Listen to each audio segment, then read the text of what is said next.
Hello সবাইকে, welcome to mini blog. আজকে mini ব্লগটা বেশিক্ষণের হতে চলেছে কি হয়নি বুঝতে পারছি না। যাই হোক, ভিডিও দেখে বুঝতে পারবো। তো বেশিক্ষণের হতে চলেছে না, এইটুকু বলতে পারি। তো আজকে রাত্রিবেলা খেতে ইচ্ছা করেছে আলু চোখা দিয়ে। তো কে কীরকমভাবে আলু চোখা বানাও জানি না, বাট আমি একটু না অন্যরকম স্টাইলে খেতে ভালোবাসি। এটা আমার সম্পূর্ণ স্টাইল। আবার অনেকে হয়তো বলতেও পারো যে হ্যাঁ, আমরা এরকমই করে থাকি। আচ্ছা, আমি প্রথমে আলুটা সিদ্ধ করি, তারপর ওটাকে ভালো মতন করে নুন, পেঁয়াজ সমস্ত কিছু দিয়ে ভালো করে মাখি। তারপর ওটার সাথে টমেটো মিশিয়ে ওটাকে তেলের মধ্যে একটু মিক্সড করে নিই। আবার অনেকে অন্যরকমভাবে করে যে প্রথমে পেঁয়াজটাকে ভেজে নেয়, তারপর ওর সাথে টমেটোটাকেও ভেজে নেয়, তারপর আলুগুলো ছেড়ে দেয়। বাট আমার না ওটা খেতে একটু ভালো লাগে না। আমি একটু একটু ভাজা ভাজা টাইপ করতে পারি, একটু জাস্ট নর্মালি কয়েক মিনিটের জন্য। তো চলো, তোমাদের সাথে আজকে ভিডিওটা আমি শেয়ার করছি। আর কারা কারা আলু চোখা খেতে খুব ভালোবাসে সেটাও কমেন্ট করে জানিও। আর যদি আমার চ্যানেলটা ভালো লেগে থাকে প্লিজ আমার চ্যানেলটা সাবস্ক্রাইব করতে কিন্তু ভুলো না। আর আমি চেষ্টা করছি রেগুলার ওয়েতে ভিডিও দেওয়ার।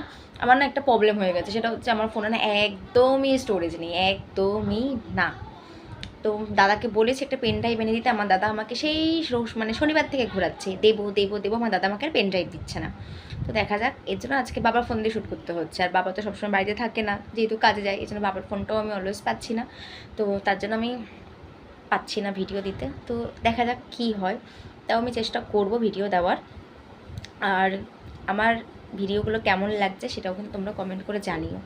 তো দেখতে থাকো, আমি তোমাদের সাথে ভিডিওটা শেয়ার করে দেবো। আসলে আমার মাথায় তো অনেক বুদ্ধি, তাই আলুগুলো বড় করে পিস করেছিলাম, মা ছোট করে দিচ্ছিল খুন্তি দিয়ে।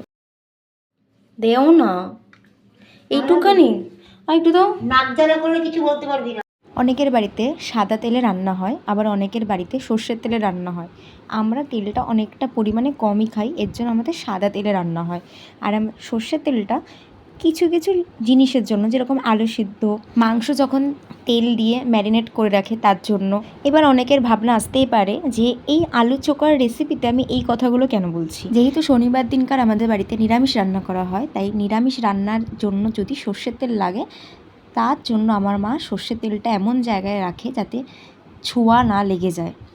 আচ্ছা, অনেক হলো, এবার আসল কথায় আসি। আলুটা সেদ্ধ করে নেওয়ার পর পেঁয়াজ লঙ্কা দিয়ে ভালো করে মেখে নিয়েছিলাম। দুঃখিত, আমার কাছে আজকে টমেটো ছিল না, আমার কপালটা পোড়া, তার জন্য ভালো করে মেখে নিয়ে অল্প একটু সর্ষের তেল দিয়ে আলুটাকে ভালো মতন করে মিশিয়ে নিচ্ছিলাম এবং একটু হালকা হালকা ভেজে নিচ্ছিলাম। খেতে কিন্তু বেশ অন্যরকম লাগছিল। তোমরাও কিন্তু একবার ট্রাই করে দেখতে পারো। পেঁয়াজটাও একটু কাঁচা কাঁচা থাকছে, একটু আবার ভাজা ভাজা ভাবটাও থাকছে।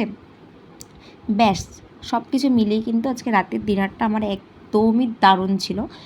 আমাকে হয়তো এক থালা মাংস ভাত না দিলে মন খারাপ হবে না, কিন্তু এই জিনিসগুলো দিয়ে যদি চোখের সামনে থেকে নিয়ে চলে যায়, অবশ্যই আমার মন খারাপ হবে।